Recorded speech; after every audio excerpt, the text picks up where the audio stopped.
Good evening, folks, and welcome to the Monday night edition of the People Show with Mark Wallace, your host and facilitator of this edition of the People Show, with you every Monday night live on intellectualradio.com, YouTube, Facebook, Instagram, and X, formerly known as Twitter. We got a great show for you coming up tonight. We're going to be talking about eclipse. But we're not going to be talking about the same eclipse that you all talked about today. We might talk about that a little bit later on into the program. But what we're going to talk about is we're going to talk about an eclipse that I want for you all to watch.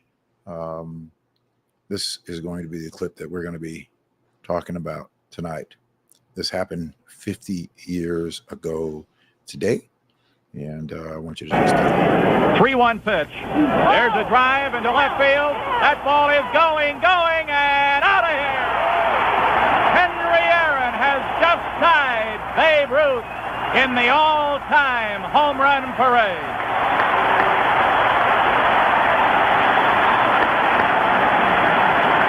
The crowd is up. As you would expect, a standing ovation. His teammates are there to greet him. A 3-run blast by Henry Aron has tied the great Babe Ruth. The record they said that couldn't be reached has just been reached by Henry Aron.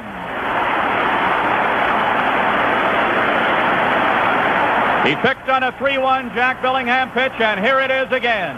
There wasn't much doubt. Pete Rose, I think, knew it was gone the minute it was hit. He starts back, but he knows that it's going to be over him, and Rose, who usually runs right to the fence. And now another ovation for Aron. As you see it go out of the park again on instant replay, the crowd has given Aron a tremendous ovation here. 714 has been hit. The last time that a home run by that number was hit was on May 25th at Pittsburgh, of course, by Babe Ruth. His last home run. Nobody knew that. There was not much flourish when the Bambino did it because they were used to his records. But Henry Aron has done it with all the pressure in the world.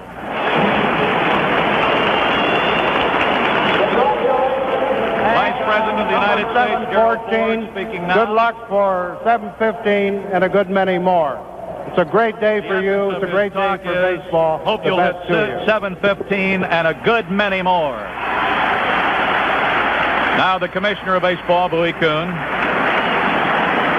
Henry Aron, on behalf of all of professional baseball, my great honor, send him this trophy, symbolic of having tied what many concede to be the greatest record in baseball. It is a particularly proud moment to salute this particular man, because he is not only one of the great professionals who has ever played this game, but one of the great gentlemen who has. Congratulations, Henry.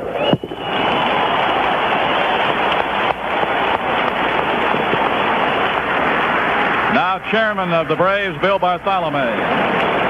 To Hank Aaron, on behalf of the Braves, is this plaque signifying that on April 4, 1974, he hit home run 714 to tie the Babe Ruth record set May 25th, 1935. And the rest of our celebration will take place Monday night in Atlanta, Georgia. Thank you. And as Mr. Bartholomew has pointed out, Vice President, Commissioner, Mr. Bartholomew, I certainly would like to say thank you very much, and I'm just glad it's almost over with. Thank you. And Henry has stated just the way he feels. He's glad it's almost over with.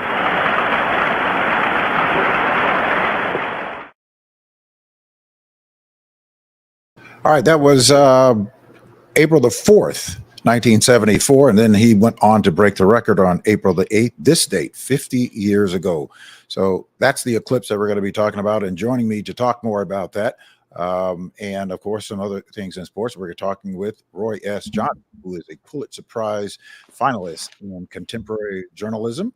Roy S. Johnson is the columnist and director of content development for the Alabama Media Group and alabama.com, the largest news and information site in Alabama. He writes on issues, peoples, policies, and trends affecting us all. And he challenges lazy thinking. I love that. The winner of the 2021 Edward R. Morrow Award for the Best National Podcast, Unjustifiable, a 6-part series co-hosted with Pulitzer Prize winner John Archibald. Roy, welcome to the program, and thank you for joining me.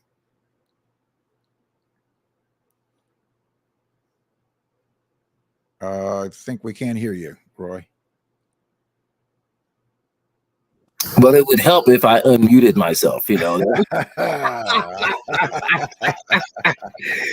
You know, a couple of gray beards with this technology. I mean, I should be used to it by now. Hey, listen, man. Hey, don't worry about it. We're in the same cap. We're in the same cap. We're in the same cap. Thanks so much for being here with us.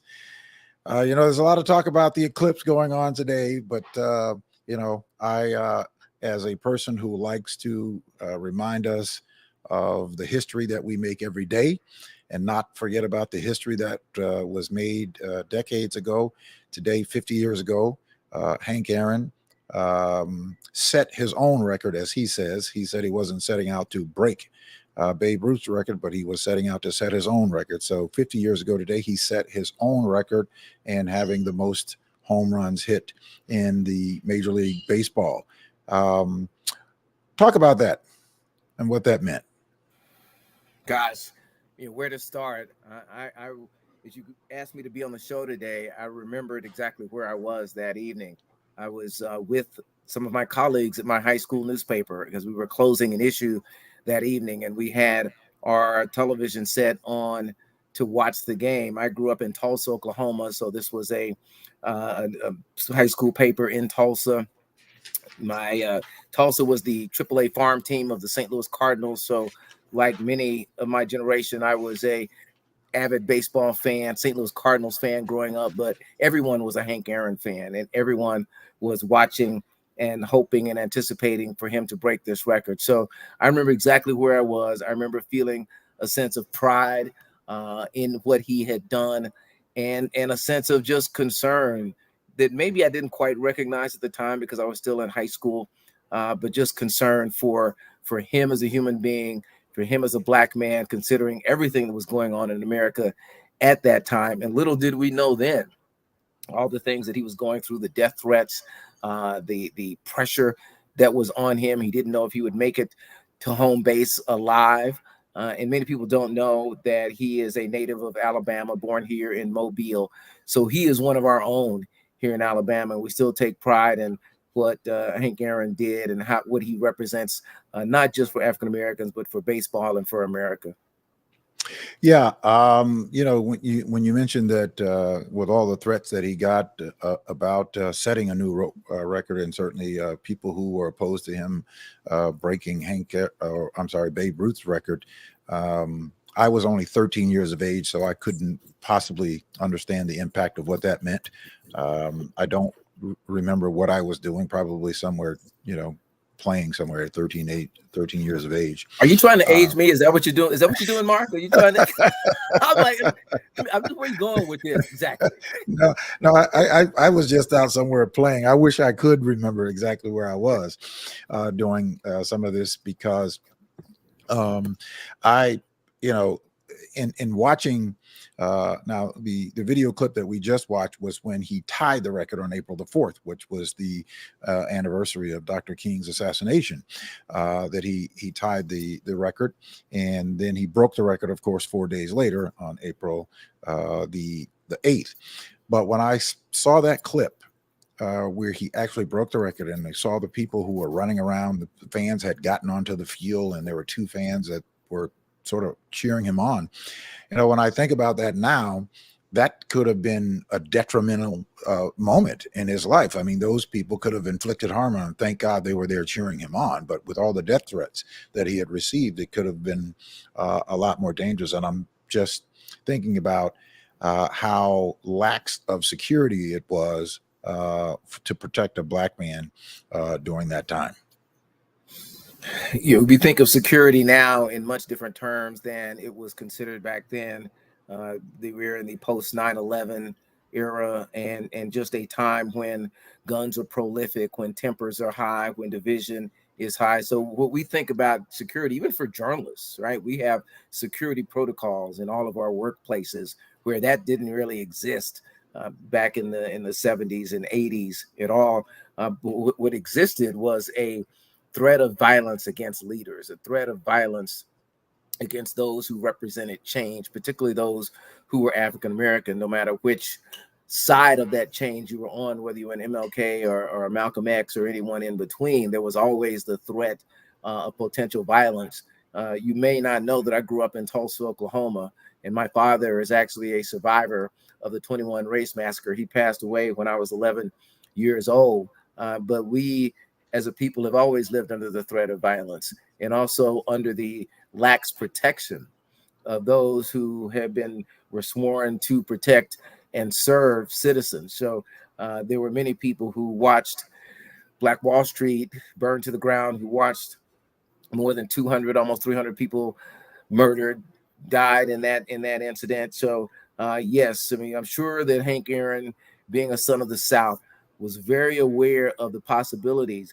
But one thing we've also always had, Mark, was our faith, right? Mm-hmm. Our faith in a protector that was bigger than those who may have been carrying guns around us. And if it were not for that faith, I don't think Hank Aaron would have been able to break his record to make it around those bases.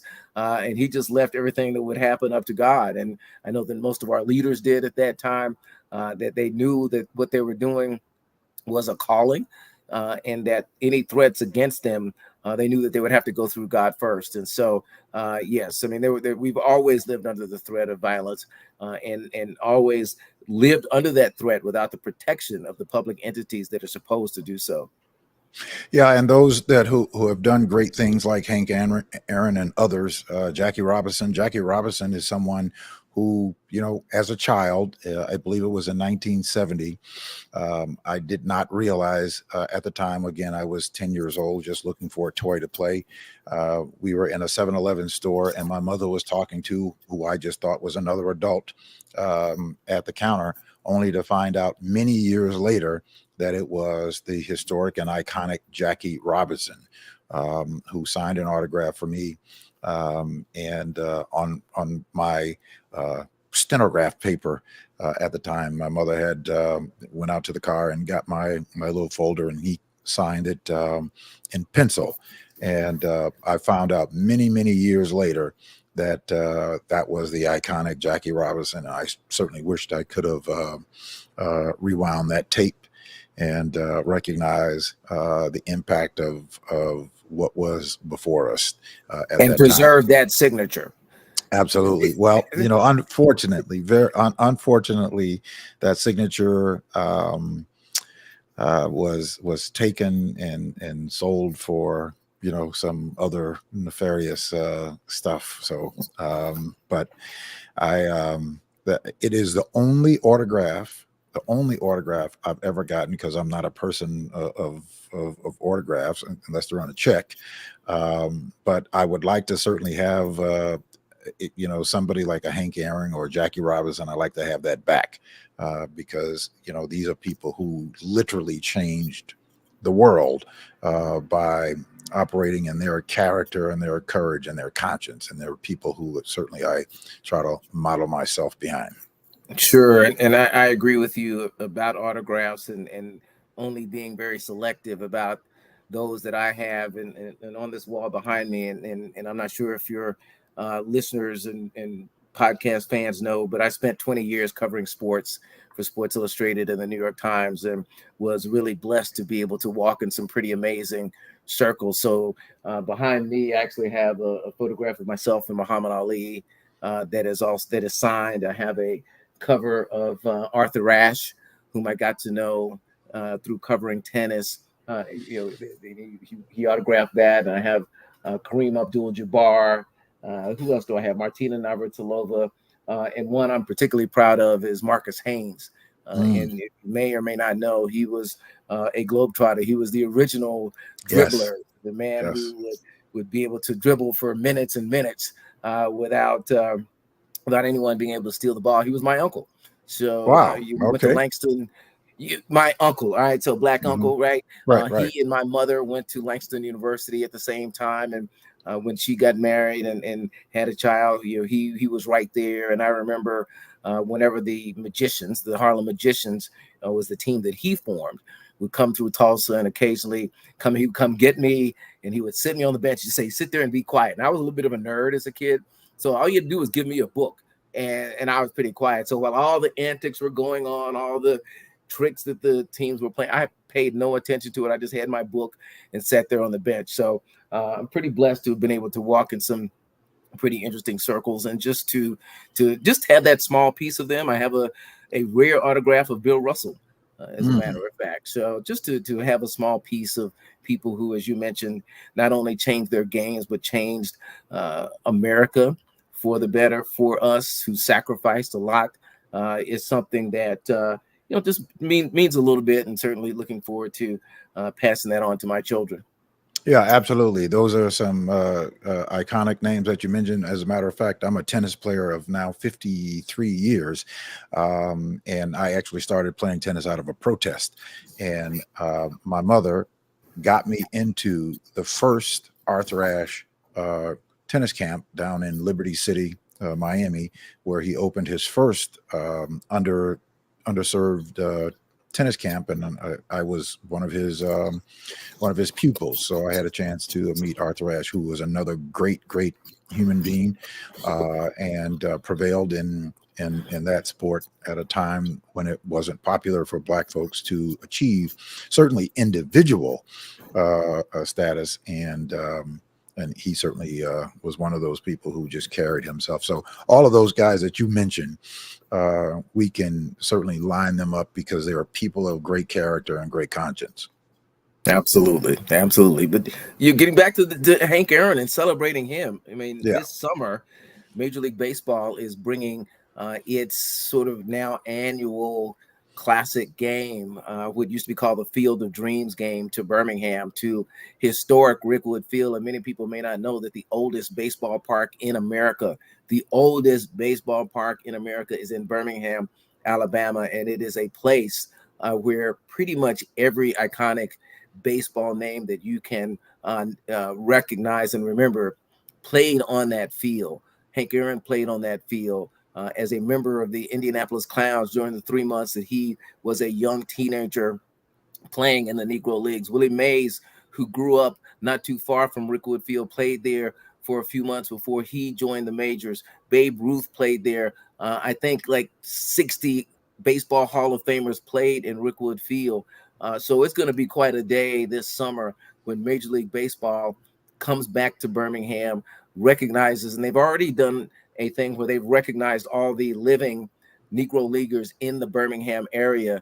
They came back and they made individual invitations to each of them to come to the game. So it was great to hear some of their stories. I was able to be there. There's a guy by the name of Clinton Tiny Forge, who was a catcher, and he was literally about my size, but really skinny, but he was a catcher. And he started talking about this young player that he caught behind. And he said, this kid, he wasn't a very good hitter. He really wasn't a good hitter. Well, it turned out to be Hank Aaron. So he said, I don't know how that kid became such a good hitter. Yeah, I mean, Hank Aaron was 6 feet tall and 180 pounds when he came out. I think he came out of the Negro Leagues and he went to play for the Indianapolis Clowns or something like that, earning $200 a year. Yeah, $200 a month. Okay. And he had a cross-handed grip. He was skinny. And, Tiny was just like, I don't know how that young boy became a hitter. Yeah.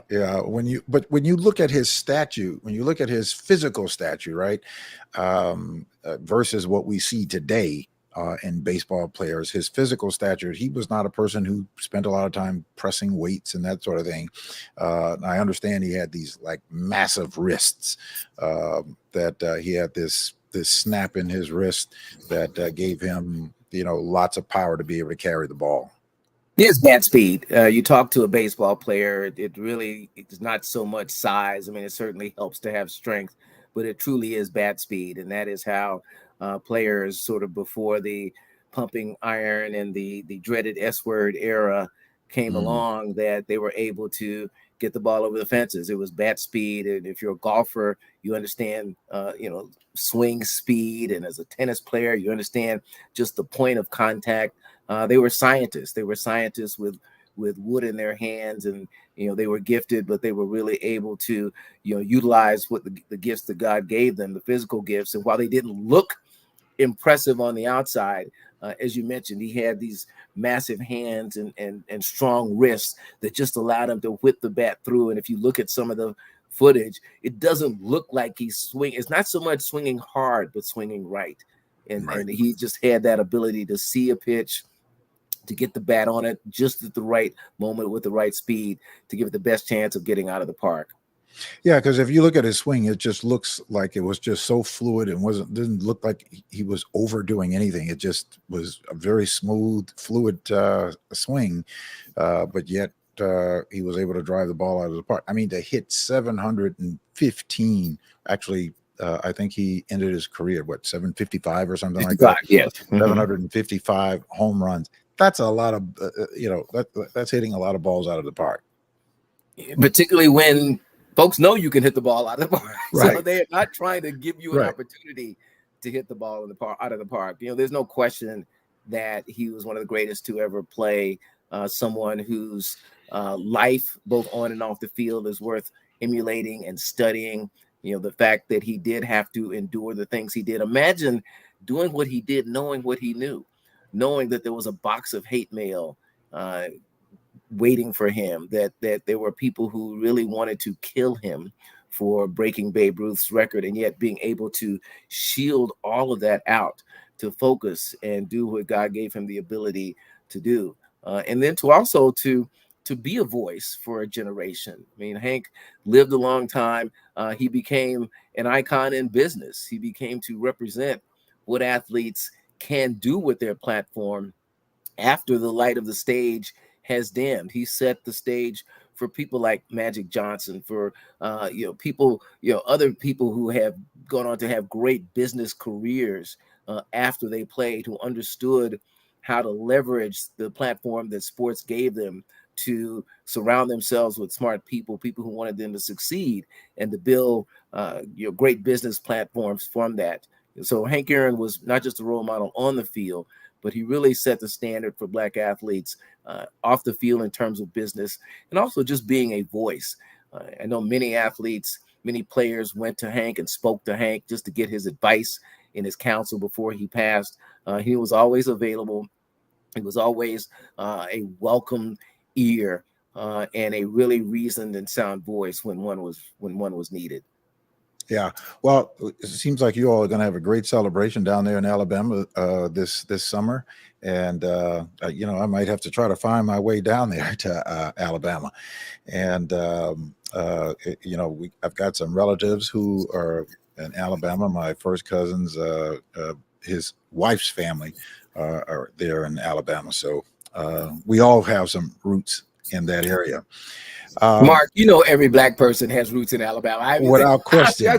Without question, right? Everybody Without question. Maybe when small roots, but they got some roots here. Everybody's got some roots tied back there. When I moved to Chicago, it's now 39 years ago. I quickly learned that Chicago is nothing more than a migrant of the South. A suburb of the South. That's exactly what it is. So you're down there somewhere in Alabama, Arkansas, Mississippi, somewhere down. Your roots are tied there.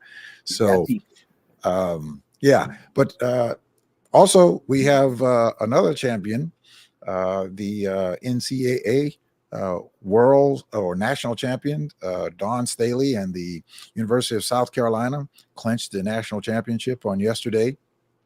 And what most people probably didn't pay a lot of attention to was Dawn Staley lost most of her starting lineup the year before because they all graduated, and she brought this team to a perfect season. That's no small feat, and she has been quite a decorated player and coach. Dawn Staley right now may be the best coach in America. I mean, she really epitomizes what that word means in so many different ways, not just from a tactician, but a motivator and a builder.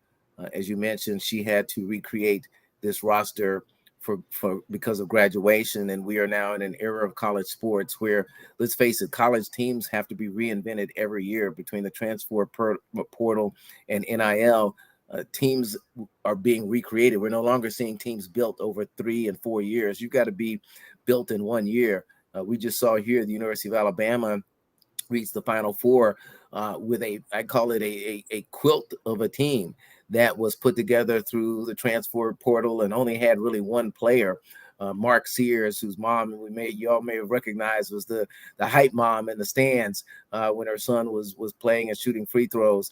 He was the only player from the state of Alabama. So what Dawn represents, not just a great coach, but she is someone who truly epitomizes the game. She won a national championship as a player. She represented an era of women who were able then to leverage that stage on other platforms. So some people may remember she and some of the other great players of her era, Rebecca Lobo and I believe Cheryl Swoops, appeared on an episode of with Martin Lawrence, and it's just you have to go back now and do your research and see this woman did not just show up on this stage. Right. She helped build the stage. Right. And the fact that she was able to stand high up on it really should be, at a time when women's sports has never been more popular, when little girls finally truly have role models that they can look at and really just aspire to want to be on every level, no matter where you're from, your culture, etc. This was a true microcosm of America, and just watching the Final Four and where all the women came from. And so for her to be sitting atop that mountain right now is very apropos. It is perfect. And not that she'll be there forever, but yeah, look back and realize that Dawn Staley didn't just happen to climb this mountain. Now she helped build the mountain, and she deserves this place and to be recognized as truly one of the greatest coaches in America right now. I said last night, some NBA team should be looking at Dawn Staley next year. The problem is they may not be able to afford her. They might not be able to afford her, and I certainly wouldn't doubt it. But listen, when you say she's not going to be there forever, but she's certainly going to be there for a long time, or certainly as long as that she would like to. I mean, she was 1991 Naismith Player of the Year, 1992 Naismith Player of the Year, and she's a baller. She's a baller. Yeah, right? Coach Naismith, Coach of the Year 20, 22, 23, and 24. I mean, she epitomizes what excellence is. So she is not somebody who just played the game and just looked up and got into a position. She crafted who she is, and with her discipline and certainly with her focus, and someone who has gone probably not as recognized as they should be, but I think that that's changing. Oh yeah, absolutely. And I'll push back a little bit on that. If you're a sports fan, you knew who Dawn Staley was. Yeah.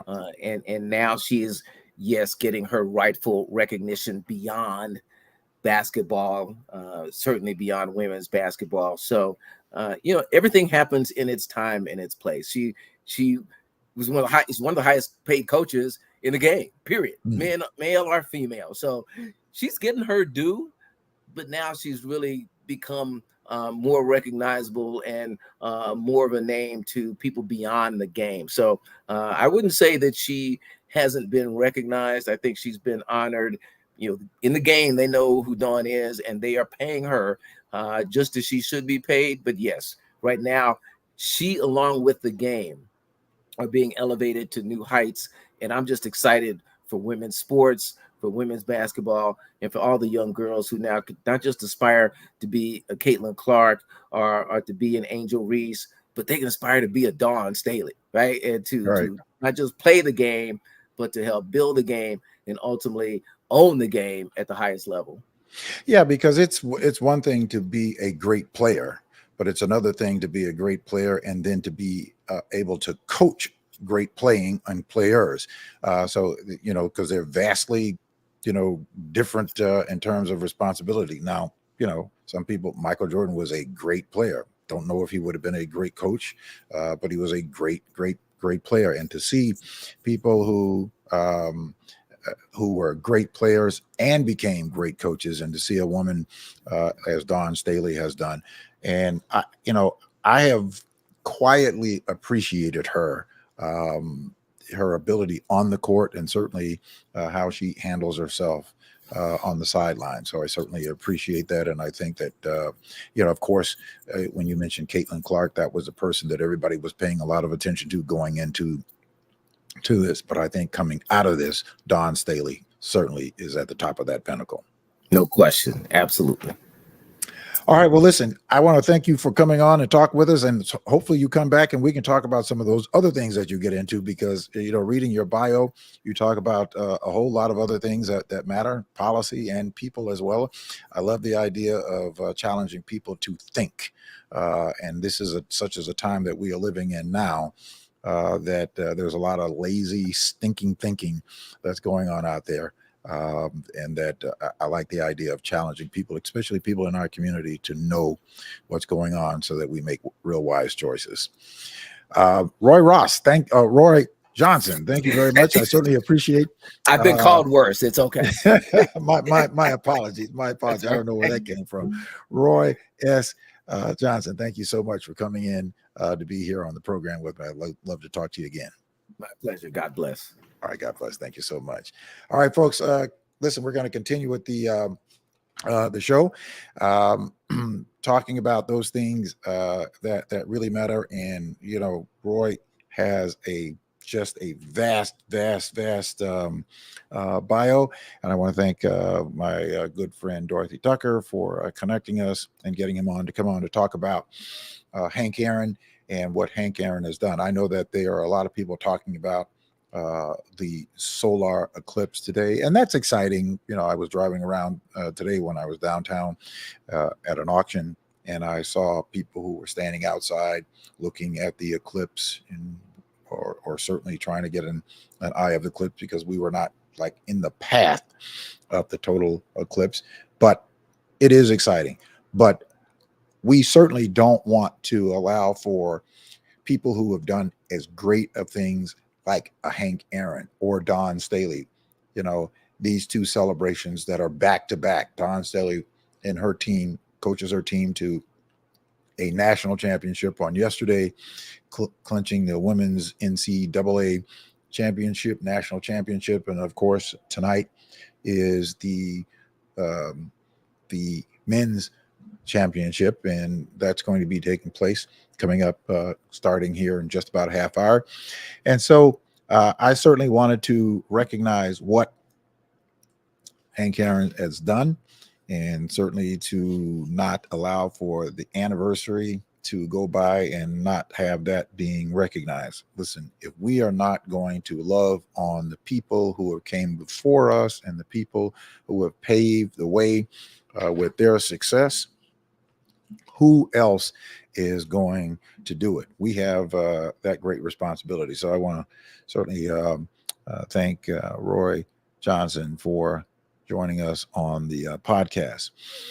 We're going to be talking about several other things tonight. So we're going to talk about some policy. We're going to talk about some politics, and we're certainly going to talk about the importance of making certain that you have the right information.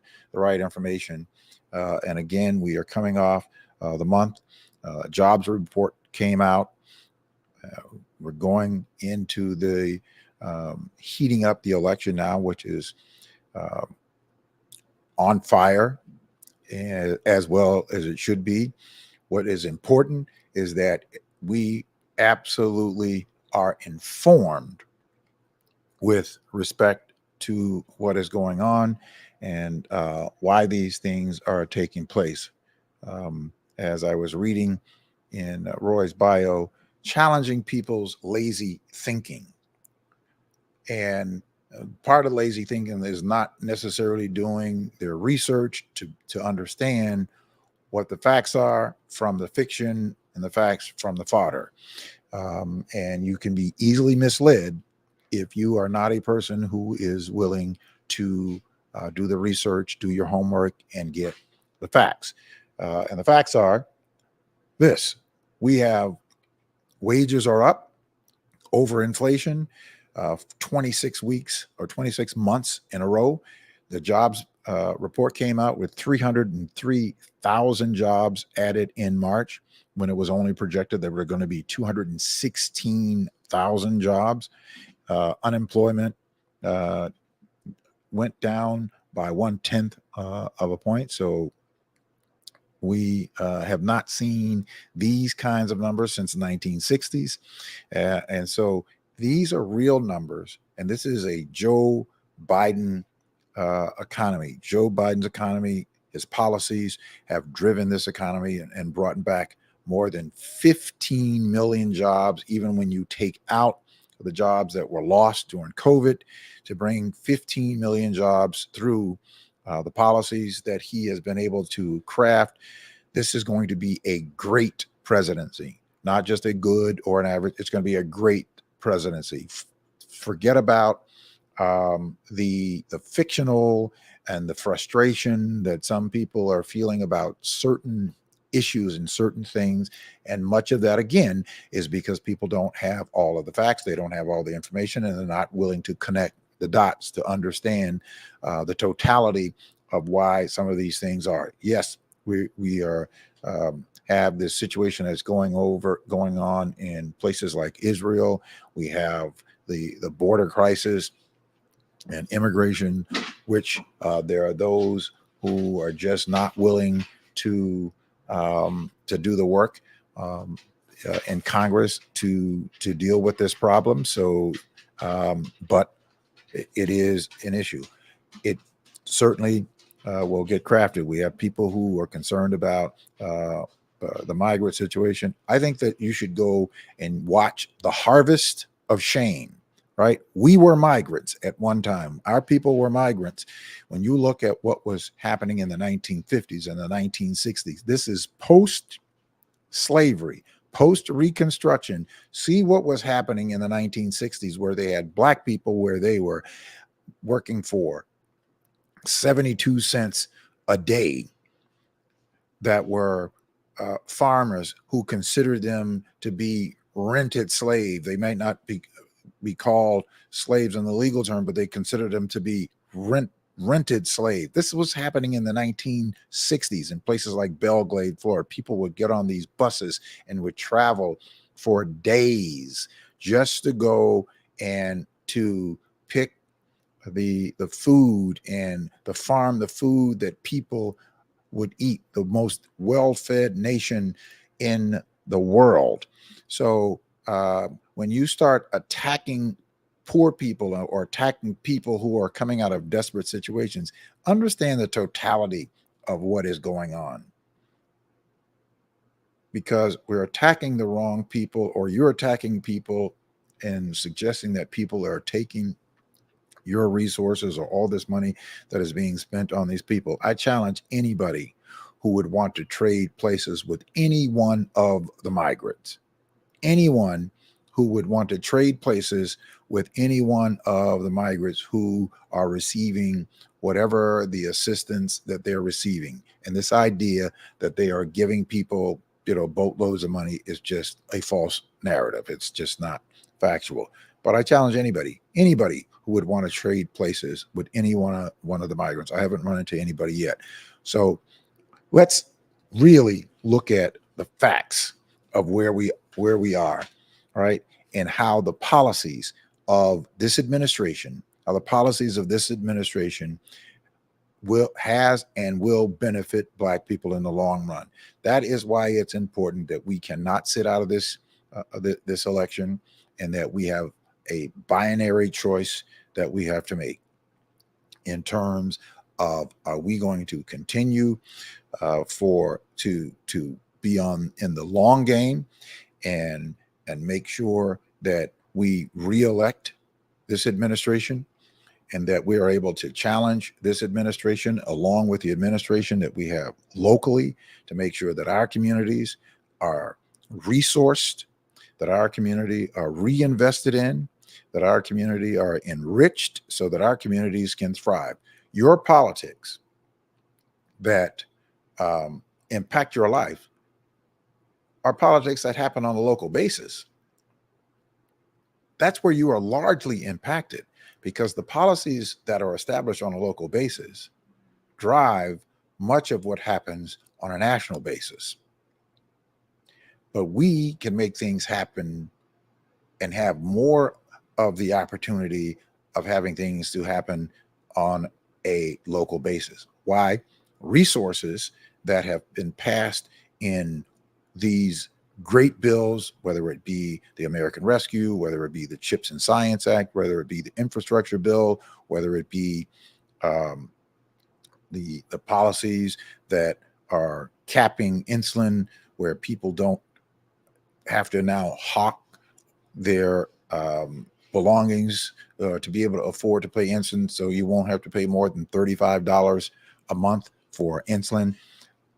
These are all policies that came out of this administration. They didn't come out of and were passed by Republicans. Last week, I took you through, and I'm going to continue to take you through, because you need to know the difference between Republican presidents and the difference between Democratic presidents. We've had 14 of them from 1933 until 2020, 7 Democratic presidents and 7 Republican presidents.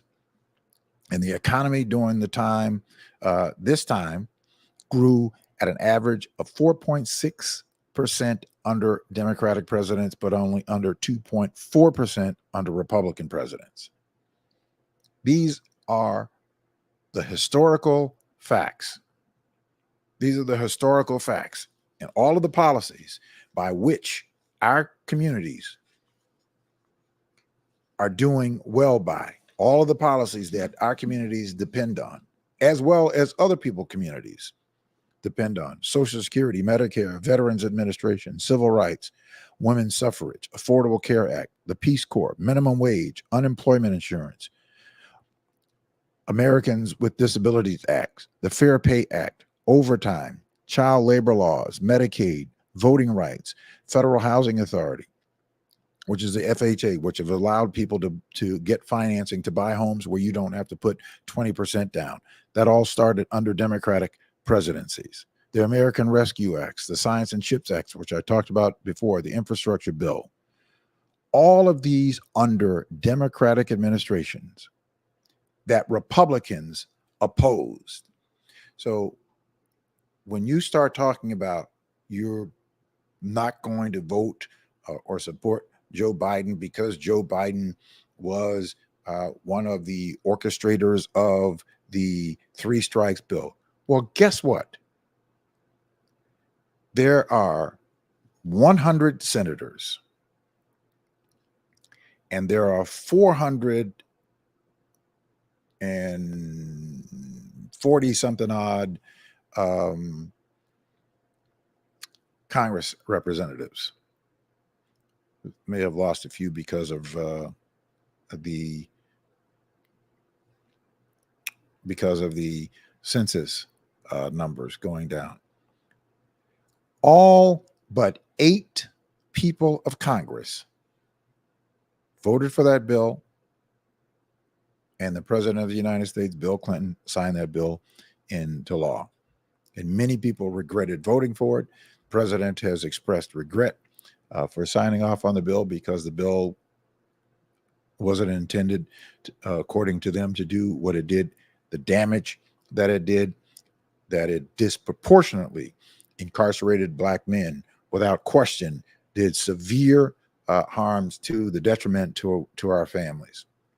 But we cannot have a purist ideology and a purist attitude to say that we will end up throwing out the baby with the bathwater, as opposed to putting ourselves in a position when the facts tell us that under Democratic administrations, these are the policies that were passed under Democratic administrations that Republicans opposed.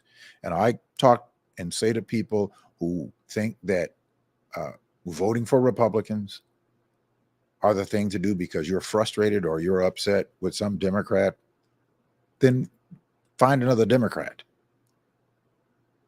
Part of the problem is that we allow for some other group of people within public office or within the party to select a group of people and tell us who it is that we have to vote for.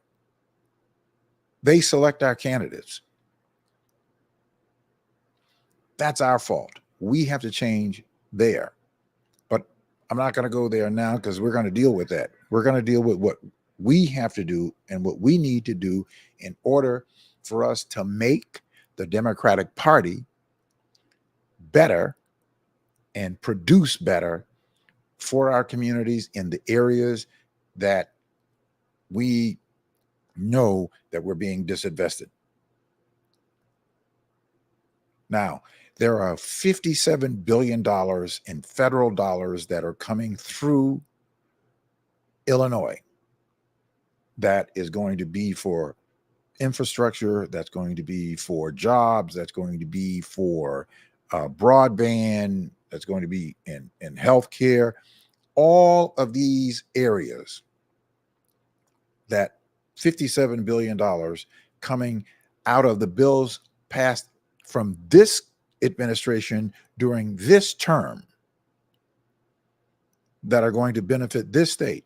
We need to make sure, we, meaning the voters, we need to make sure that the agendas that is important for rescuing our communities and lifting our communities, that they thrive like every other community, that responsibility is on us to make sure that the people that we have in public office, that those people are working to make sure that ideas and industry are invested in our communities. I was in a meeting at COAL on Saturday, which is the Coalition of African American Leaders, led by one of our committee members, and that is of Craig Wimberly. And they were talking about the upcoming election and people who are interested in running for school boards, because there are going to be 10 people. So there are 10 districts of people who are going to be on the school board, 10 people that are going to be appointed by the mayor for the school board. And all of the information that was being articulated at that meeting by all of the people who actually spoke. We are not short and we are not devoid of people who have the information and people who understand and people who can litigate the information. We're not devoid of that. But what we're doing is we're so fractionized that we are functioning like this, right? We're functioning with spread out hands. This is how we're functioning. This is how we're functioning. We have to be like this together. We have to bring ourselves together. We have to cross collateralize our resources. Cross collateralizing makes us stronger and united. And the one thing that we do not do and have not done is organized ourselves so that we can have the kinds of impact publicly that we need to have. That is all of us. That is all of us. We can make all kinds of excuses that we want to make. And we can get upset and we can call names and all of those things and become uncivil at each other, with each other. It will be counterproductive, and the resources will continue to pass our communities right by. And that will be our responsibility and our fault.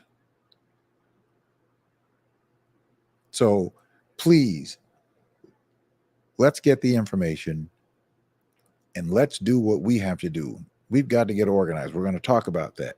But let's talk about some of the things that the vice president has done. There are people who are talking about what, Kamala Harris hasn't done this and Kamala Harris hasn't done this. What is she doing? Where has she been? Well, the United States, under the leadership of Vice President Kamala Harris, is to invest $42 billion in internet access. Universal. And this is by a report out of Reuters. And people are like, well, how is that helping Black people? Do you not understand that there are HBCUs that are in broadband deserts? There are now a lot of mayors that are putting in applications to get some of that money. Black mayors putting applications out and putting proposals together to get some of those dollars so that they can bring broadband into their areas. This led up by Kamala Harris, Vice President Kamala Harris. Vice President Kamala Harris on Black maternal health traveled down to Jacksonville and repudiated Governor Ron DeSantis and his Republicans for trying to get rid of Black history and banning of books in schools, attacking reproductive health and limiting access to reproductive health. She went to Florida to deal with the governor, announced the administration's plan to deal with the racist practices of appraisals, of biases, as well as HUD and the Department of Justice cracking down on bank redlining. We just saw the settlement out of Florida that a bank is currently, or was currently, having to pay out millions of dollars for being caught redlining, basically not making loans to African-American families down in Florida. Announced the plan to expand coverage for postpartum for Medicaid now in 42 states for 12 months of care.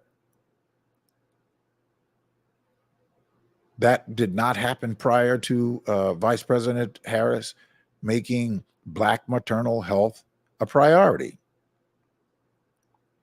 Right now, today, as it relates to the $42 billion, Black mayors today are making sure that they get part of that $42 million. The infrastructure bill, the vast majority of that bill, which is a $426 billion bill, including the $16.4 billion being spent on the Northeast Corridor to improve the interstate federal rails, that will be a great benefit to Black and brown communities. Brookings released a report in November of 2023 on the 2-year mark of how much has been invested, how much remains to be spent. 75% of the competitive bidding has not even been awarded yet. Under the Democratic presidency, Black families' income $895 more. Under Republican presidency, Black families earned $142 less. That is a swing of more than $1,100. Black unemployment fell 7.9% across 26 years under Democratic presidency leadership, but it increased 13.7% during 26 years of Republican leadership. Black poverty declined 23.6% when a Democrat was in charge at the White House. Black poverty increased by 3 points under Republican presidencies.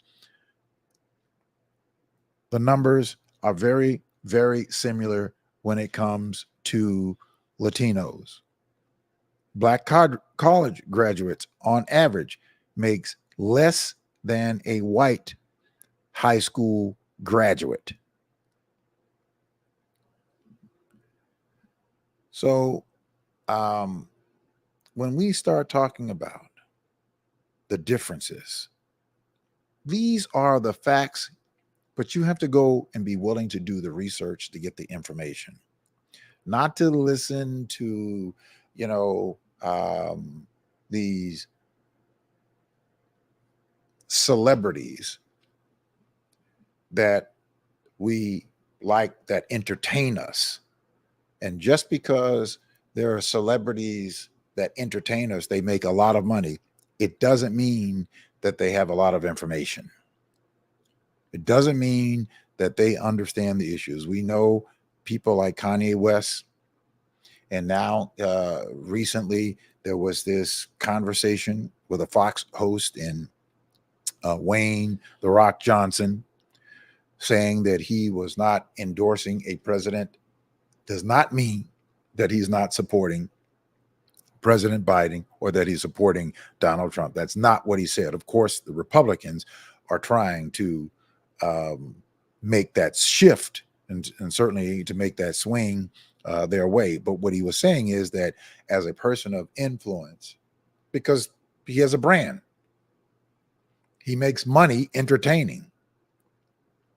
And so there were some people when he endorsed President Biden in 2020 had some issues with that. Well, I think that whether you're an entertainer or not, everybody has the right to support who it is that they want to support. And you have the right to use your platform to put forth ideas and ideals for which you believe. So I take a little bit of exception. I push back a little bit on somebody who is saying that they're not going to make a statement because some people who may watch them or some people who may buy their brand or their products may be unhappy with that or offended by that. So what? So what? You're not going to appease everybody anyway. Everybody doesn't like every entertainer. Everybody, whatever entertainer, you may like some entertainer that I might not like. Don't even know them, but don't necessarily like them as entertainers. So, why would we expect for them to have to stay neutral? But that's a choice. But in his staying neutral, he was in no way saying, and there was no way in that interview that he was saying that he was sorry that he endorsed President Biden. What he said was that he was not going to do it. And the question was asked to him if he's happy with what is happening in the country today. And he said that he's not. And I'll tell you, the fact of him saying that tells me that he has not done his own homework. And he has the wherewithal to have people to bring him the intelligence for him to digest, for him to understand. He doesn't have to go and to do all of the research himself. Certainly he has the time to do it, but he certainly has the wherewithal because he has staff to be able to do that. So, but again, I am not one who thinks that entertainers are the people, and I certainly don't look to entertainers to be my informer. I don't look to Brock Johnson to be my informer. Not at all. I'll go and do my own journalistic homework and research to make sure that I understand the issues on balance and on substance, and that I pass that information on to you, those of you who pay attention to this program, those of you who trust the information that I provide. Everybody has trusted messengers or people that they trust that provide information.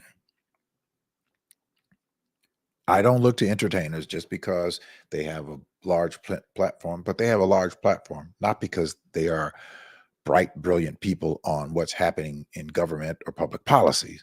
They have a platform because there are people who have done well in entertaining. That's what they do. This is not a critique of them, but that's what they do.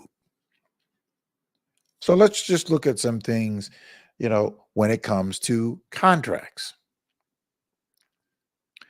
Under the Trump administration, in terms of Black people getting contracts, the number of people who were able to get governmental contract, there's about $600 billion in governmental contracts throughout the entire federal government. $600 billion.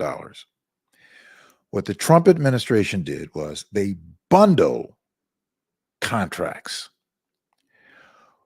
meaning that only major firms can afford to bid on those contracts. Under the Biden administration, they unbundled contracts, and as a result, smaller companies that couldn't bid on the large contracts are now getting huge contracts. For them, they're huge. To get a $20 or $30 million contract for smaller companies, and there are many, many companies that are benefiting from that. Black companies that are benefiting from that.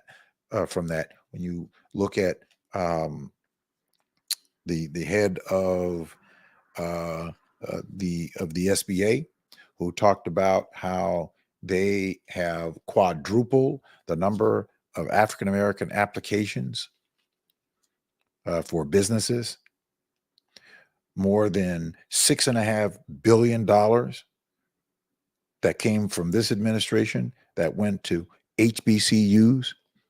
Now we find out that 16 states have underfunded the land grant HBCUs by some $13.5 billion. Florida A&M is owed $2.1 billion. Tennessee State, $2.2 billion. Over 500 and some odd million dollars a year that they have underfunded. States are required to do it. The president sent out a letter to these 16 governors saying to these governors that they have got to get up to their required matching funds or funding. So, these kinds of racist practices, and these are all in Republican-led states, that HBCUs are not receiving the dollars that they're supposed to receive from these states. And for people who want to say there is no difference between Democrats and Republicans, are not paying attention. There is a stark difference between the two.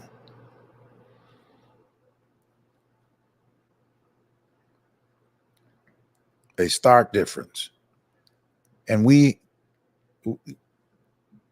have to understand that, because there are people who are far less fortunate than many of us. Again, we've got to play the long game.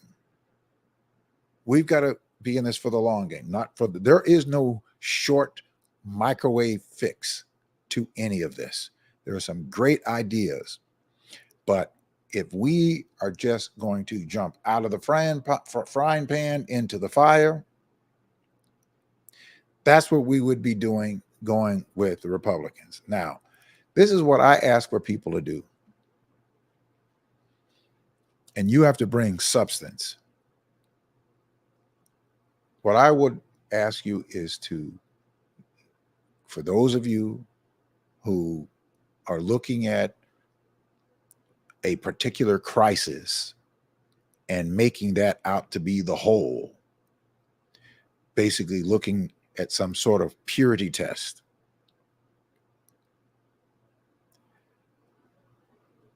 bring one piece of legislation, one piece of public policy that the Republicans have proposed and passed that benefits the average working person,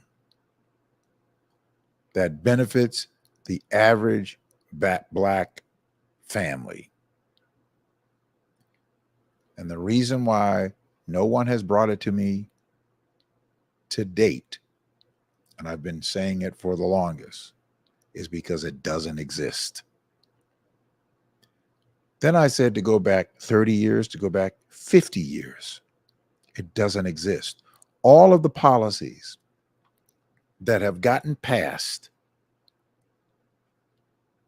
by Democratic presidents from 1933 to 2020 and now 2023 are the ones that I read off to you. Social Security, Medicare, Veterans Administrations, Civil Rights, the Women's Suffrage, Affordable Care Act, the Peace Corps, Minimum Wage, Unemployment Insurance, American with Disabilities Act, the Fair Pay Act, Overtime, Child Labor Laws, Medicaid, Voting Rights Act, which is being gutted by the Republicans, Federal Housing Authority, FHA, which allows for people to go and put 3%, 5% down so that they can get a mortgage. So the government insures 95, 97% of the bank's loan in order for you to be able to afford to buy a home, opposed by Republicans. All of these were passed under Democratic administrations. And I'm going to continue to talk about the track record of what has happened under this administration. 16 billion jobs, 16 million jobs under this administration. This administration has delivered 10 times more than the last 3 Republicans combined. Now, 800,000 manufacturing jobs. Unemployment is down to 3.7%, the lowest black unemployment in American history, the lowest unemployment for Hispanics in American history, the lowest unemployment for women in over 70 years, the lowest black poverty rates in history. Inflation is down to, went back up a little bit to 3.4%. Wages are up over inflation, 4.4%. These are the actual real numbers. These are the facts. And all of this under Democratic policies opposed by Republicans. This is what we have to look forward to. Now, let me, or certainly, these are the facts of what is happening. And so it is going to take time as these things are happening. We'll start to see them going into effect. And we'll start to see them getting better over time. But if we start talking about changing course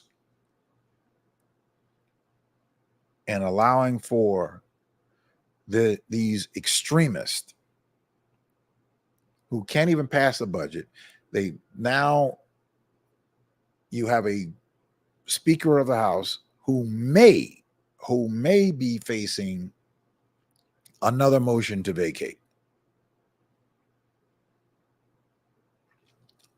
A group of people who are in complete chaos. Complete chaos.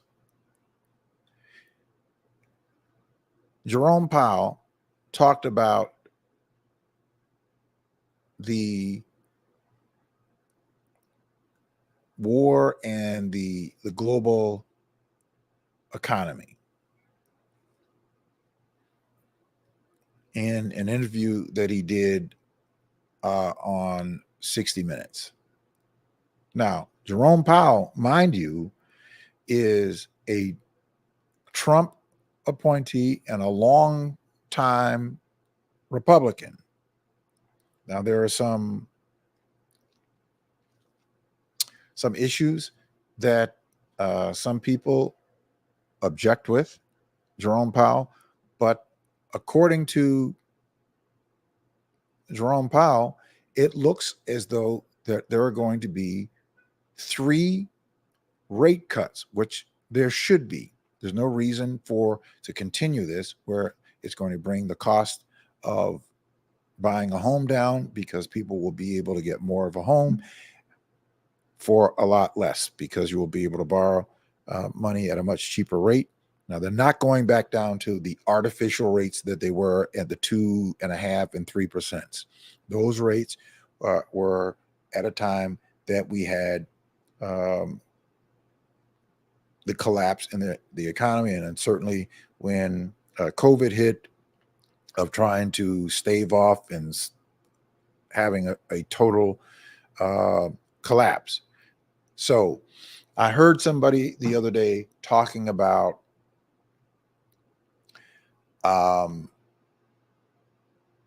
the bailout of the banks. And they were talking about the bailout starting under George W. Bush.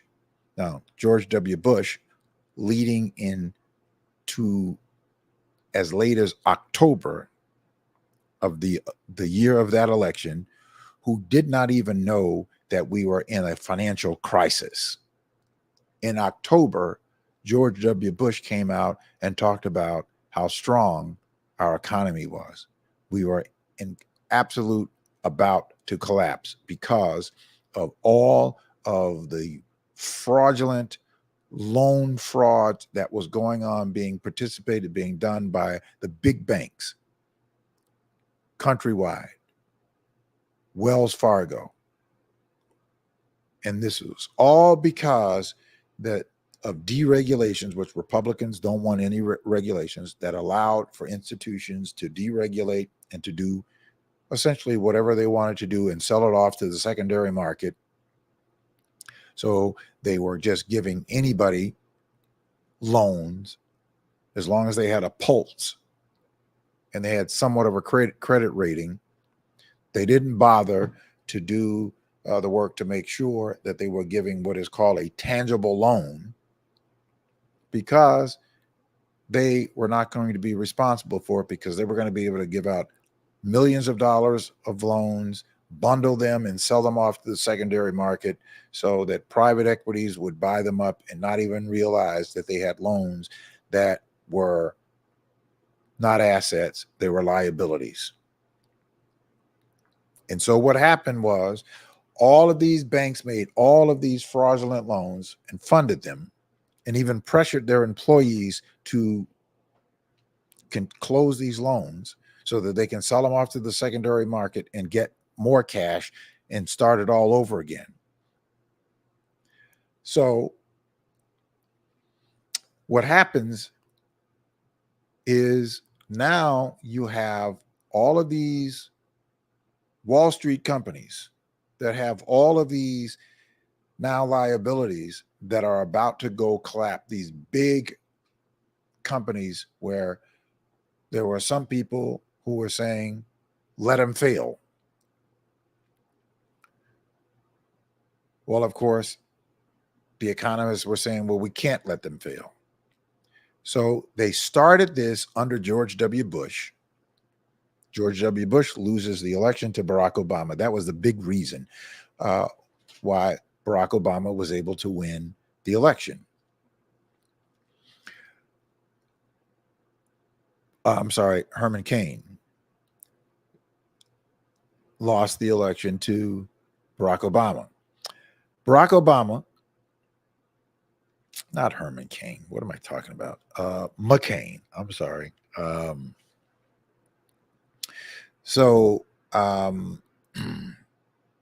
Loses the election to McCain. So, of course, Barack Obama, going into his first term, had to sign off on the bailout. Now, Barack Obama's administration tried to get Wall Street, Morgan Stanley, and all those people who made all of those bad deals, saying to them, we'll give you the money, but what we want for you to do is to renegotiate all of those bad loans that were made, renegotiate them, restructure them, and we will give you the money, the difference. In other words, whatever you lose, then the federal government is going to bail that out. But you've got to bail out the homeowners. And so the CEOs and the larger CEOs and larger companies said, nope, either give us the money, and we're not agreeing to restructuring any of those bad debts that we had, or we'll collapse in the entire economy, or we'll collapse and it'll be under your watch. So this is the only deal that they were able to get done. I don't know whether it was the only deal that they could get done, but this was the deal that was signed off on. And the bank said, no, we're not doing it. We're simply not doing it. Either you give us the money. So they gave them the money because their hands were tied. They gave them the money, and on top of them giving the money, they still wanted to go and foreclose on people who were put into fraudulent loans rather than restructuring those debts. Now, some of those properties that people got, that they were done fraudulently, most of them were done fraudulently. Most of them were done fraudulently. And the banks and the CEOs turn their heads away. Why did they turn their heads away? They turned their heads away because they could bundle those mortgages into billions of dollars of packages and sell them off for 3 and 4% to Wall Street. So they sold them off to Wall Street investors. They got 4% on those products that they sold, or those liabilities that they sold. They got the money back and went and did it all over again. They did this over and over and over again. Then the federal government had to bail them out. So for someone to misstate this, as I heard them stating this on radio, for them to misstate this tells me that they are completely devoid of the facts. Yes, they had one fact, right, is that it started under George W. Bush, and because it started under George W. Bush at the end of his presidency, and it was put into place under Barack Obama, who was just elected, who tried to negotiate a deal with Wall Street to negotiate the bad loans, which is really what they should have done. In other words, people who got mortgages on homes that were worth $200,000 and they were valued at $300,000.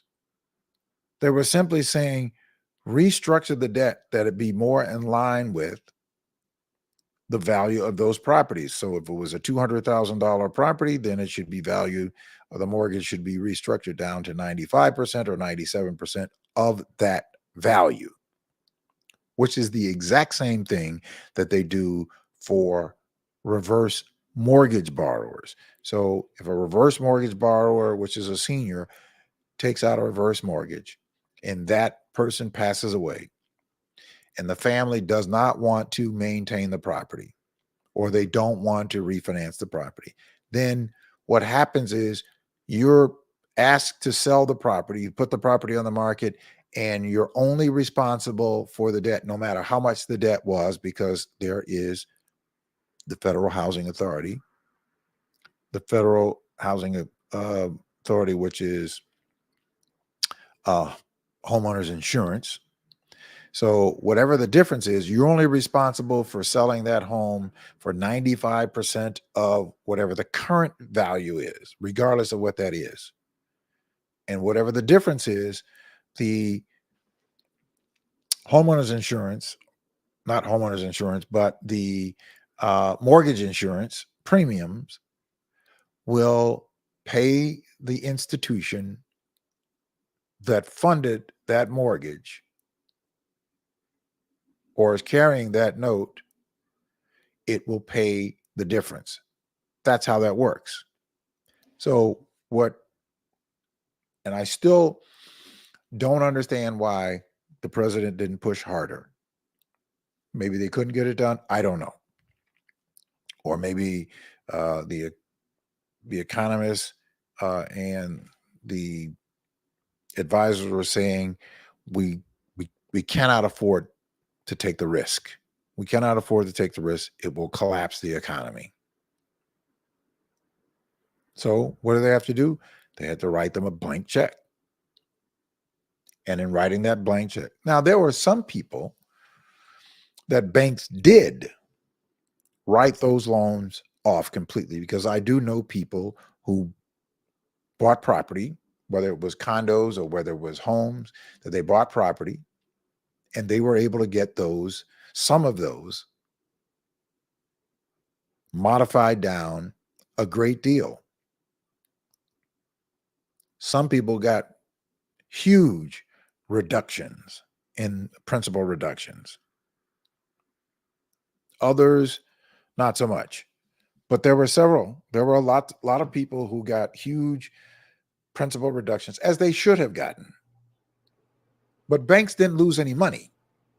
So there was no loss to the institution,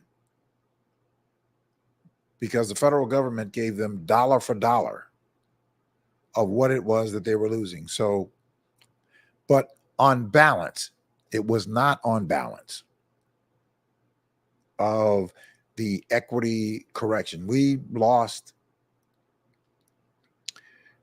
several billions of dollars in equity in the Black community, upwards of, $1 trillion.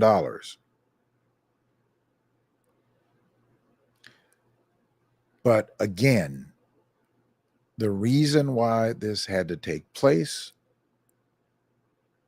was because of the failure of regulation, which were in place before, which Republicans decided under the George W. Bush administration to take away and remove any regulations as it relates to providing home loans or mortgages. So they did whatever they wanted to do. And thusly, we ended up with the crisis that we ended up with. And it was something that it was inherited by the Obama administration. So it was not in the wishes of the Obama administration to give the institutions dollar for dollar. The Obama administration wanted for the institutions to have some skin in the game and saying, hey, renegotiate those, and we are going to subsidize you for the difference that you lose. Which according to, depending upon who's getting it, according to so-called conservatives, that's what they say. Pull yourself up by your own bootstraps. So, well, in this case, the big banks needed to pull themselves up because they were responsible for letting these loans. But of course, that's big business. So the Republicans are not going to make them hold them accountable.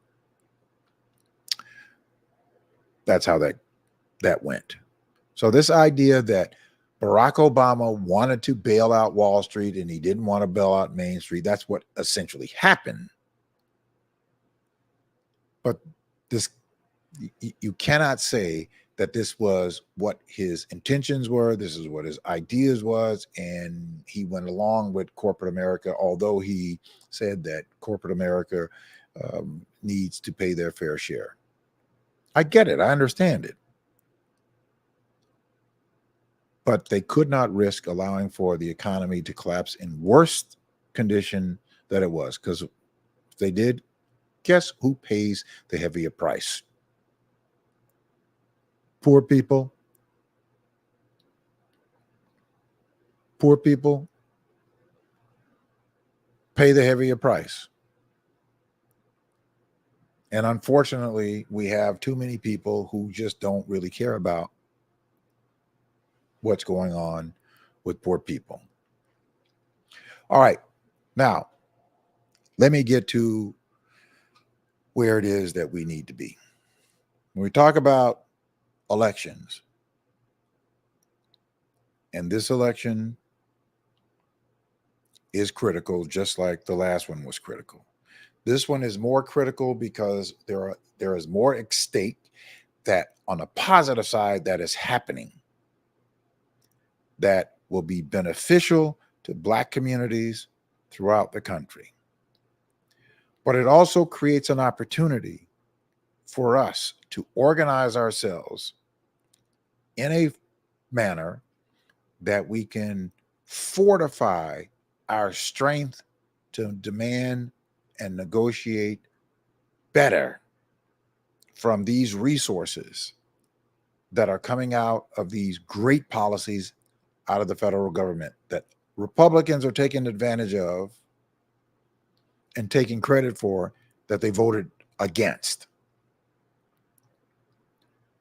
But we've got to organize ourselves to strengthen ourselves so that we can make the demands for our communities, to make sure that there is investment in our communities, that we bring industry to our communities, that we attract these larger corporations that will invest dollars in exchange for some of the subsidies that are coming out and a workforce to put people back to work in our communities. That we can address the chronic unemployment of Black males between the ages of 18 to 25 that's out of work and out of school. That we can address that unemployment of 47%, 38% in the Hispanic community. Their white male counterpart, 7% in the same city, just on different sides of town. The way that we address that is that we get industry, advanced manufacturing to open locations back in our communities as we once had. Did you not know that all employment in the Black communities in the 60s, 70s, and 80s, 50s, 60s, 70s, because 80s, we started to take a hit. In the 50s, 60s, and 70s in Chicago, all, not some, all Black employment, 70% of Black employment was in labor. Let me say it again. In the 1950s, in the 1960s, and in the 1970s, all Black employment, 70% of all Black employment was in labor. There were manufacturers on the south side, on the west side, on the southwest side, in Inglewood, by which you could get a job that was less than 15 minutes from your home. A job that you could go on earning a good wage and retire from. Many of people bought homes, cars, and took their families on vacation, sent their children to college, supported our local Black-owned businesses. This is where we need to be. There's a short-term and a long-term range. I provided a functioning, successful model to Mayor Lightfoot, who said she loved the idea, and I also provided it to the current mayor.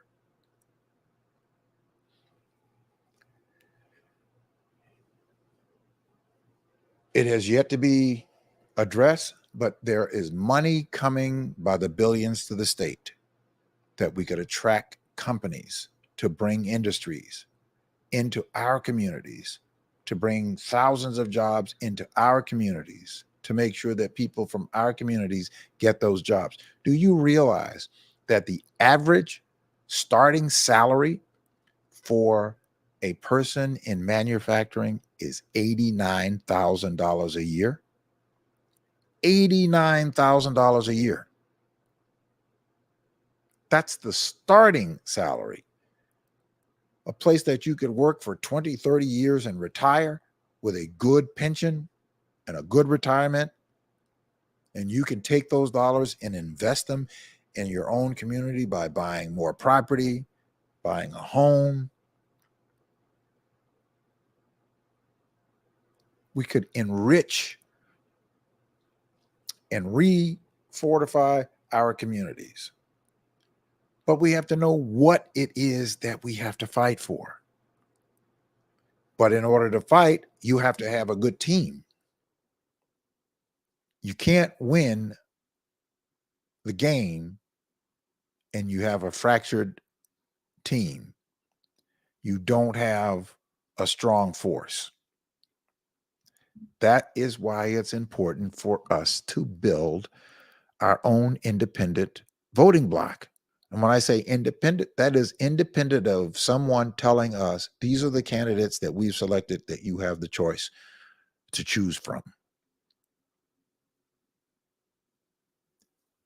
That needs to and must stop. It will not stop if we don't build. That's why we have to build the independent block. That's why I'm asking you all to please, if you have not gotten into the text alert, please get into the text alert by texting 10x10 to the number 855-909-1385. Text 10x10 to the number 855-909-1385.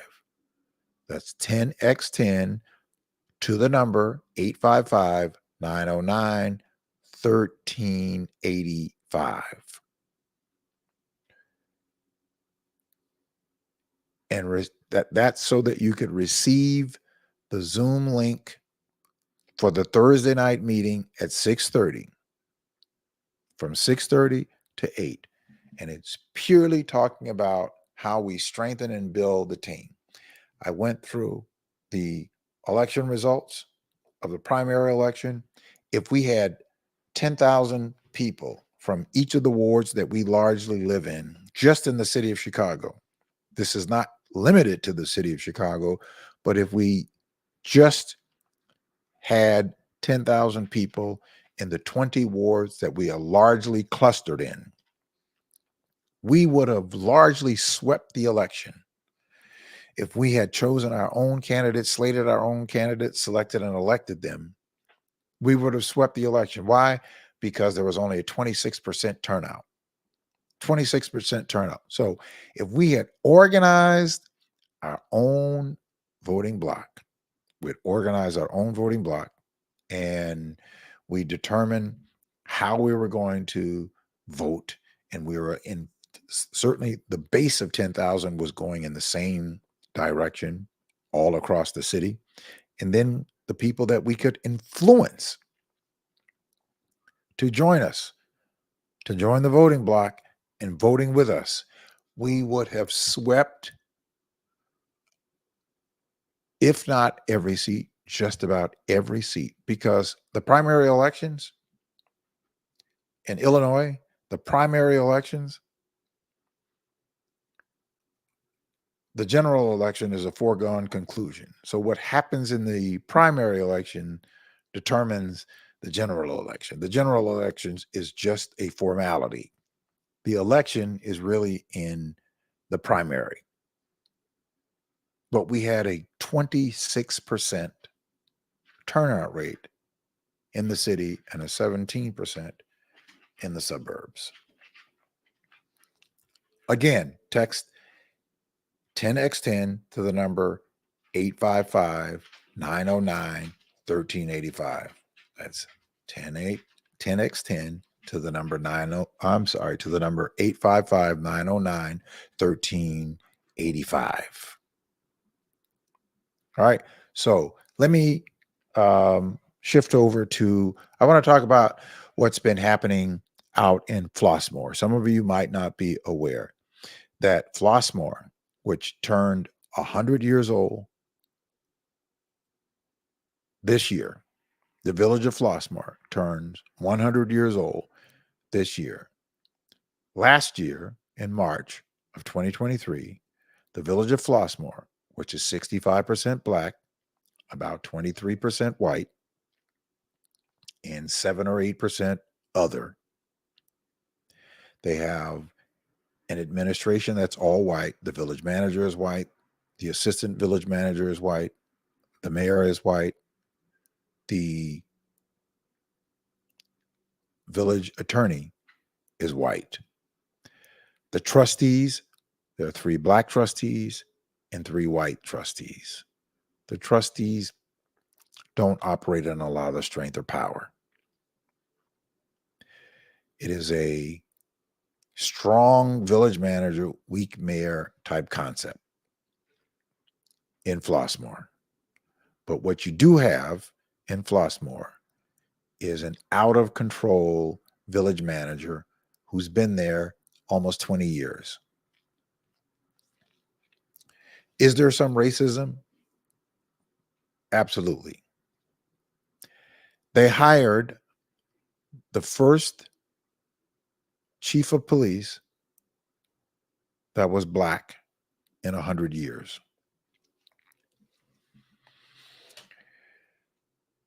They had a festival, the Flossmoor Festival, which they had several meetings. They also had information that other festivals out in Tinley Park, places like Chicago Heights, had festivals and events that there were teen takeovers. And in several of the meetings, they were trying to figure out in Flossmoor, how do they prevent the same thing happening there? There is no way to prevent a teen takeover. They've not been able to prevent them here in Chicago, and they certainly aren't going to be able to prevent them in Flossmoor. So they had this teen takeover in Flossmoor at the Flossmoor Festival. Now, mind you, the chief of police suggested maybe we should not have the festival. If we want to prevent this from happening, maybe we shouldn't have the festival. Well, the festival is a period where politicians and all kinds of people can use it as their own self-promoting platform. Well, there was a teen takeover. There was a teen takeover. Now, mind you, nothing happened. No one was hurt. No one had guns. None of that took place. In fact, there was no media coverage of it. Not a single one. Not Channel 2, not Channel 5, not WGN, not Fox. None of the outlets, not even the Sun-Times or the Tribune. So there was no coverage. So it was a bunch of kids that got a little rowdy and I guess had a little fisticuffs, but nobody was injured and they were able to disperse them. Well, they are holding him responsible for that. And this is largely why they fired him. Now, no other chief has ever been treated that way, that this chief of police. And there have been things that have been said and people who said early on that they were going to do things to disrupt his tenure. Well, there's a lawsuit that is pending that Chief Jarrell Jones is suing the village for. We were contacted. Craig Wembley was contacted. Craig Wembley contacted me to say that they needed some help and they would welcome whatever support that we could give. And so we started looking into it. We started investigating it, trying to figure out what was going on, or at least to find out what was going on and why this was that they were terminating him. And of course, one of, or the few questions that I would ask is, you know, those obvious questions. Were there any sexual allegations? Was there any misappropriation of funds? Were there any abuse of time, harassment, any of those things? None of those exist. Didn't even exist. People in the community were pretty satisfied with the chief. The trustees were pretty satisfied with the chief. The black trustees, the white trustees went along with the white administration.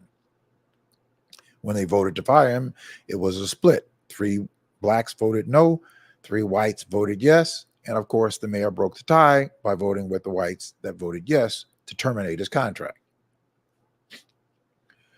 So there have been board meetings. The community showed up to a couple of the board meetings in significant numbers.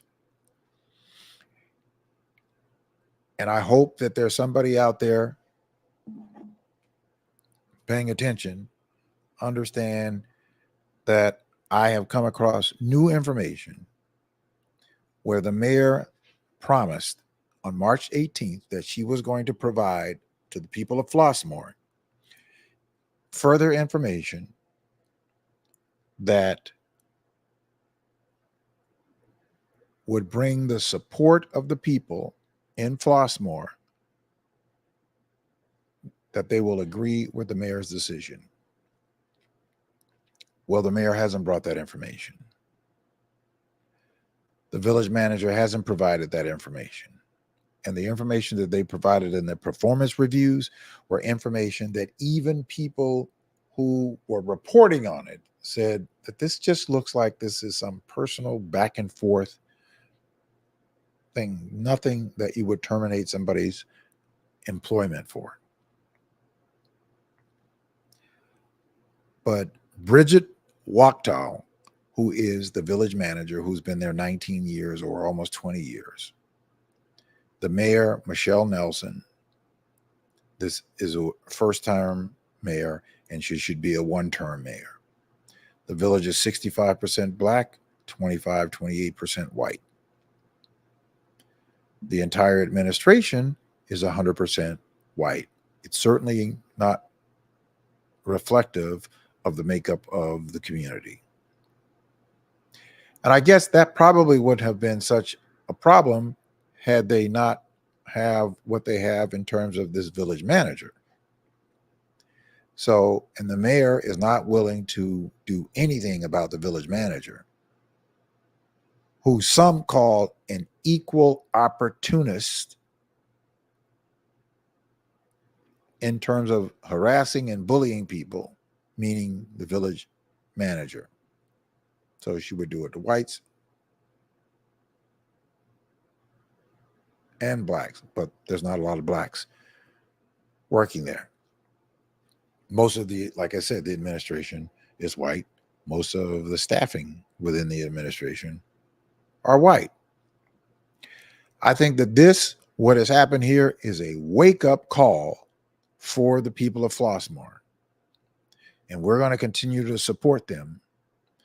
And they need to bring forth a candidate that the black community in Flossmoor can rally behind next year in 2025 and show up to the polls in massive numbers to send a resounding repudiation of this administration and hire a new mayor that will hire a new village board manager, because it's the village board manager that is largely the problem, but the mayor is a problem because she is not able to exercise any real leadership. So these are the things that are going on that we must, if we are going to change the trajectory of what's happening in our community, we've got to change. If we're going to change the conditions, we've got to change. And we've got to change how we've been doing things. We can't just have conversation, and we can't expect that there are going to be a microwave fix. There are no microwave fixes. We have to be in this for the long haul. We have to be, but we have to be in it together for the long haul, not fractionized, not beating up on each other. We have to bring ourselves together and be willing to go in the same direction. And if we're willing to go in the same direction together in a mass number of people, it'll be national implications to that, because black people have never been organized. We've never, ever institutionalized being politically organized as a united union voting bloc, just like unions do. We become our own union, and it is not black people united together to be against anybody. It is black people united together to be pro-black communities, lifting, elevating our communities. That is what we are doing. That's the purpose of organizing. If we don't organize, then there is no lifting. There is no lifting. Yes, there will be a few people individually that will do well, but individualism is not something that we have the luxury of. We do not have the luxury of individualism. It is a toxic, dire cancer for us. We don't have that luxury. We've got to unify ourselves together. We've got to build this independent voting bloc that we can, number one, hold the people who are in public office currently accountable. We could hold those people accountable. And once they see that we are organizing in those kind of numbers, they will be looking for us. They will be looking to meet with us. Why? Because they now know that we are organized and deliberate in how we're going to the polls. And we have our numbers. We have our votes pre-counted as to how we're going to go to the polls and who we're going to be representing or who we're going to be supporting at the polls. Because no politician likes to lose.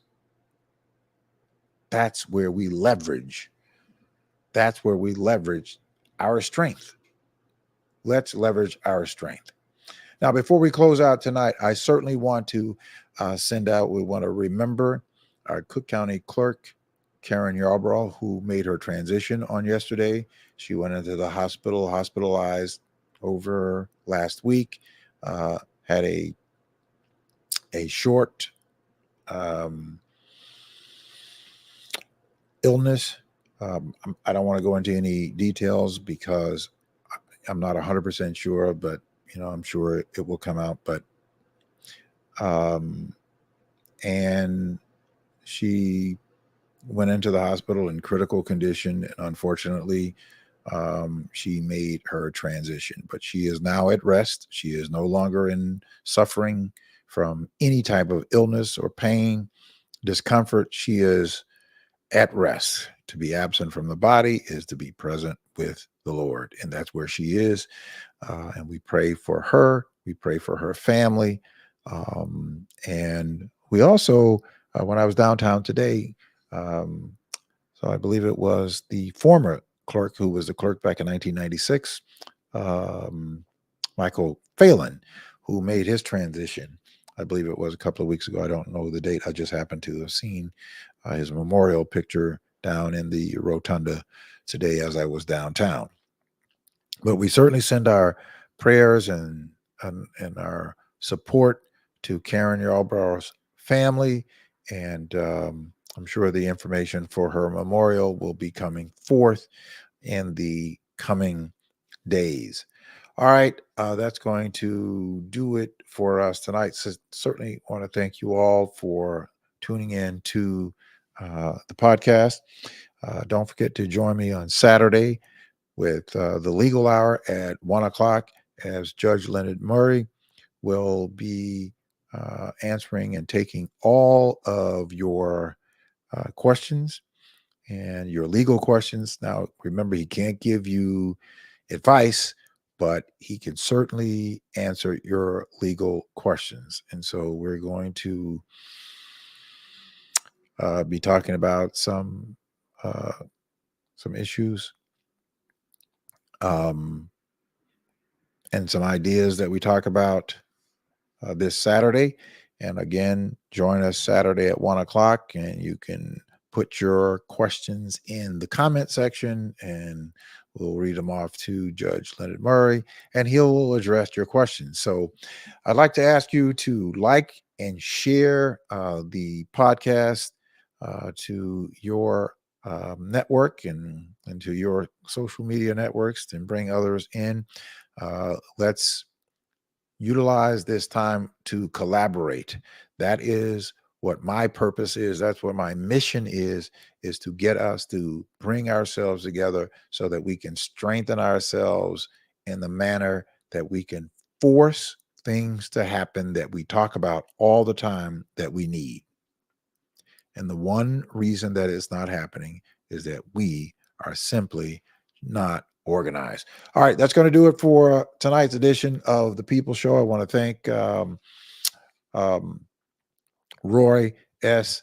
Johnson for coming to talk about Hank Aron. Hank Aron, 50 years ago today, set a new world record for the most home runs hit in the major leagues.